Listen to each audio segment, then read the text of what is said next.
Hello students, in the previous class we have studied about the structure, nomenclature and isomerism of aldehydes and ketones. So let us now start the methods of preparation of aldehydes and ketones. So first we will study about the methods of preparation of aldehydes. When common methods are there for the preparation of aldehydes and ketones, I will discuss both, but special methods of aldehydes I will discuss. So the first method of preparation of aldehydes as well as ketone is oxidation of alcohol. This you have studied in the chapter alcohol and phenols, that when alcohols are oxidized in the presence of mild oxidizing agents such as chromic acid, chromium trioxide in the presence of dilute H2SO4, alcohol are oxidized to give you aldehydes and ketones. When there are primary alcohols, such as if you have ethanol and you oxidize it in the presence of PCC or chromic anhydride, then you will get here aldehyde. When primary alcohols are there, you will get aldehyde, and when secondary alcohols are there, you will get ketones. So aldehydes are oxidized to alcohol or ketones, or to alcohols are oxidized to aldehyde or ketone when there is primary alcohol, such as you have here ethanol. Then you get here aldehyde such as ethanol, right? And similarly, if you have suppose secondary alcohol, let me take isopropyl alcohol,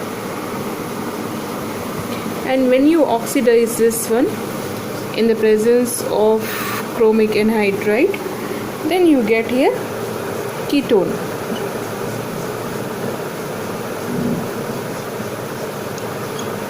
right? So aldehydes and ketones are obtained from the alcohol depending upon primary or secondary alcohol. Primary alcohols are oxidized to aldehydes and secondary alcohols are oxidized to ketone. So that is one of the method.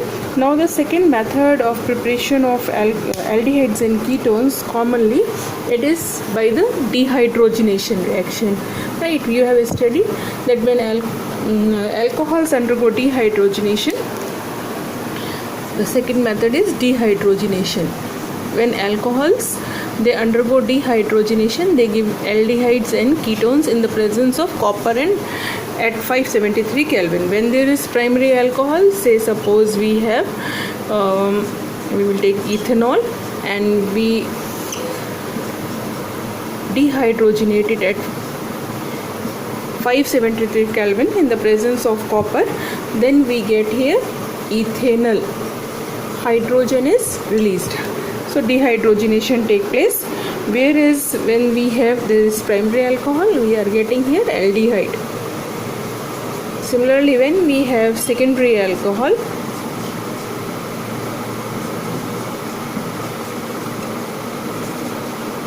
on dehydrogenation, it will give you ketone, right?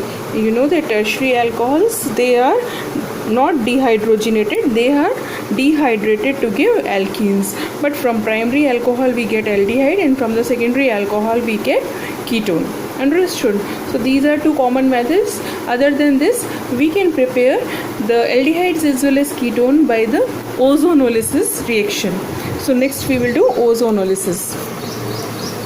We do the ozonolysis of alkenes. This you have studied in first year by ozonolysis of alkene. So any alkene, when it is treated with ozone, we will get an ozonoid. You know that this double bond is broken, see here, and ozone get added here, right? We get ozonoid. Then its hydrolysis, reductive hydrolysis is done. It get breaks from here, double bond come here. Remember, are you remembering this? We have done this in first year. Plus H2O plus ZNO. Actually in this reaction H2O2 is formed, but hydrogen peroxide, it is very strong oxidizing agent. Therefore we use zinc. Zinc will reduce hydrogen peroxide formed in zinc oxide and water. So the result here is water and zinc oxide. Because we are doing side by side reduction of hydrogen peroxide formed in the reaction, this process is also known as reductive ozonolysis. Right. If suppose here both are alkyl groups, right, here also both are alkyl groups, we will certainly get the ketones here. But if one of the group present here is hydrogen and the other is alkyl group, we will get aldehyde. So let us take example of both. Right, I will take here, I will just erase this.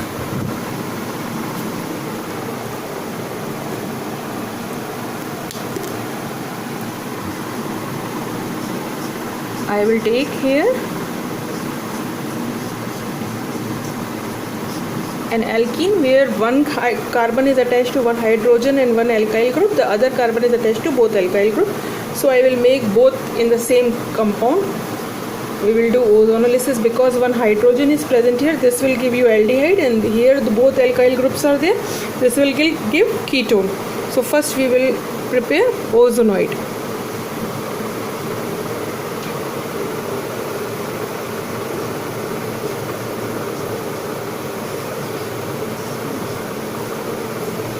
Right, now we will do it hydrolysis. So it will break from here double bond will come. So see, this is your aldehyde, and the other one we will get is, put double bond here, so other one we will get ketone, yes, plus zinc oxide plus water.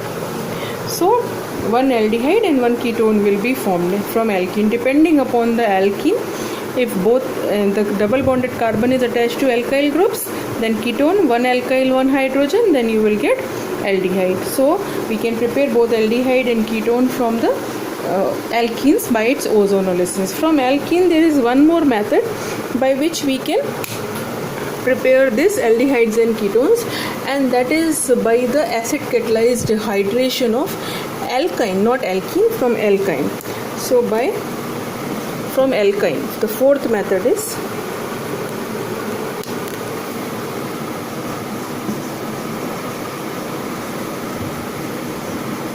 from alkynes. So when these alkynes, they are treated with a mixture of sulfuric acid and mercuric sulfate, right, both we need. It is treated with sulfuric acid and mercuric sulfate, both are required here, right. The hydrolysis is done. So first of all you will get here vinyl alcohol, at one place hydrogen, at other place OH will be added according to Markovnikov's rule, right. And then due to, you know that one carbon is containing double bond as well as the hydroxyl group, and it is highly unstable, therefore tautomerism take place. This double bond will come here and this hydrogen will shift to the carbon, and hence you will get here CH3 C double bond O, right. If suppose here hydrogen is there, then you will get CH3 CHO, means aldehyde will be formed. Let us take here hydrogens. Okay, this is ethyne, it is getting converted to aldehyde on hydrolysis in the presence of sulfuric acid and mercuric sulfate. First of all it will convert to vinyl alcohol. This is vinyl alcohol. This vinyl alcohol will tautomerize to give you aldehyde. Now students, in the case of only ethyne, you will get aldehyde. But if other than ethyne, other alkynes are there, you will get ketone. Let us see one more example. Suppose we have propine, right? So when we will do its hydrolysis in the presence of mercuric sulfate and sulfuric acid, we need 40% sulfuric acid, 1% mercuric sulfate here. So according to Markovnikov's rule, OH will go to the carbon containing lesser number of hydrogen, and this will get hydrogen, so vinyl alcohol is formed. This is prop 1-ene 2-ol, and then it will tautomerize. In tautomerization, you know what happens, that pi electrons, they shift to the carbon containing alcoholic group, and this hydrogen will shift here, right? So you will get here propanone. So propanone is formed. So every other alkyne other than the ethyne will give you ketone. This is propine. So propine is converted to propanone. Only ethyne will give you aldehyde. All other alkynes will give you ketone, isn't it? So these are the methods, common methods of preparation of aldehydes as well as ketones, right? Now there are some methods which are especially for the aldehydes. We will study them one by one. So these are special methods for preparation of aldehydes, right? And the first one is from acid halide or acid chloride, and this reaction is known as Rosenmund reduction. Rosenmund's reduction.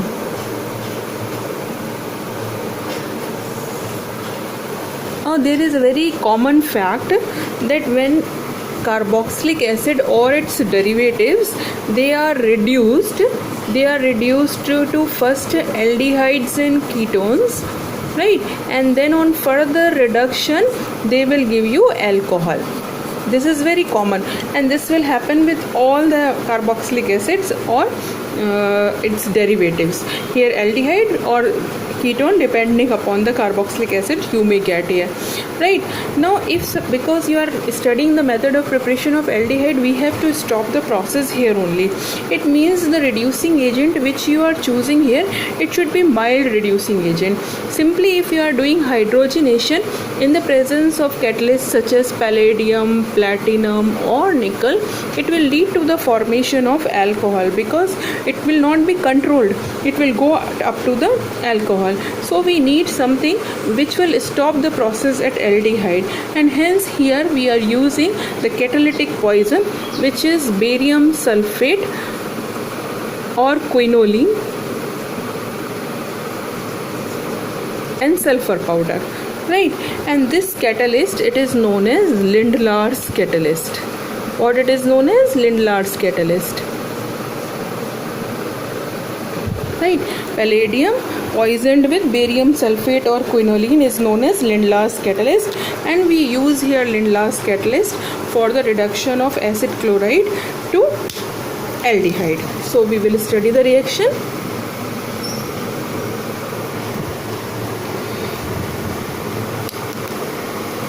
When acid chloride, say RCOCl, I will take general, it is hydrogenated in the presence of this Lindlar's catalyst, that is palladium poisoned with barium sulfate, it will give you aldehyde and HCl will be removed. Let us take one example. Suppose we have benzoyl chloride. This is benzoyl chloride. This is aromatic. You can take aliphatic as well, right? When it is hydrogenated in the presence of palladium and barium sulfate, or you can take quinoline also, you will get here benzaldehyde plus HCl. Instead of this, you can also take here acetyl chloride. Same reaction will take place, and you will get here acetaldehyde plus HCl. So when acid chlorides or acid halides, they are reduced, they give you aldehyde, right, in the presence of Lindlar's reagent. Now the next method, it is from nitriles.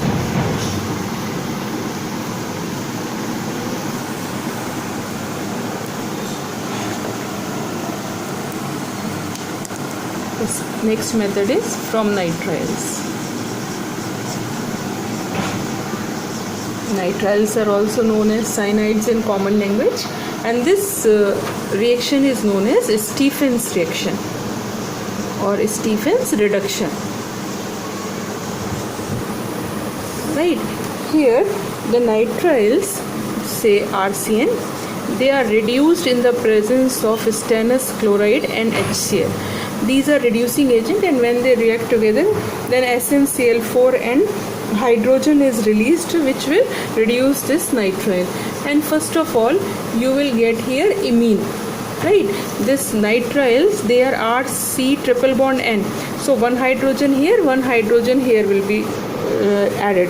See, this SnCl2 when react with 2HCl, it will give you SnCl4 plus hydrogen. Right, and this hydrogen, it will add across this triple bond to give you this imine. No need to write this reaction, just I have shown you for explaining. Now this imine, this is imine formed. It is hydrolyzed. So when it will be hydrolyzed, it will give you aldehyde and ammonia. Got it? So this reduction is known as Stephen's reduction. When nitriles you treat with the stannous chloride in the presence of hydrochloric acid, then it gives you first of all imine, which is hydrolyzed to give you corresponding aldehyde. Right, now what is the drawback of this reaction? Since your stannous chloride and HCl, it is a strong reducing agent. If suppose any other double bond or triple bond is present in the chain, they will also get reduced. Right, so if you want to selectively reduce only this nitrile group, group you want to reduce, instead of using stannous chloride and HCl, we can also use here dibyl H. Right, so when nitriles, they are treated with dibyl H. What is dibyl H? Dibyl H is diisobutyl aluminium hydride. What is it? Diisobutyl aluminium hydride. So when you treat this nitriles with dibyl H, similarly, first you will get imine, which can be hydrolyzed to give you aldehyde and ammonia. Right, even esters. Suppose you have any ester and you treat it with dibyl H, so it will also give you aldehyde. Right, so nitriles as well as aldehydes, they can be reduced to give you aldehydes with the help of dibyl H also. With stannous chloride and HCl, the reaction is known as Stephen's reduction. But other than Stephen's reduction, if nitrile are treated with dibyl H, they are also reduced to aldehydes. Understood? Even esters are also reduced to corresponding aldehyde. Now next we will further study the methods of preparing the aromatic aldehyde in the next class. Till then, goodbye.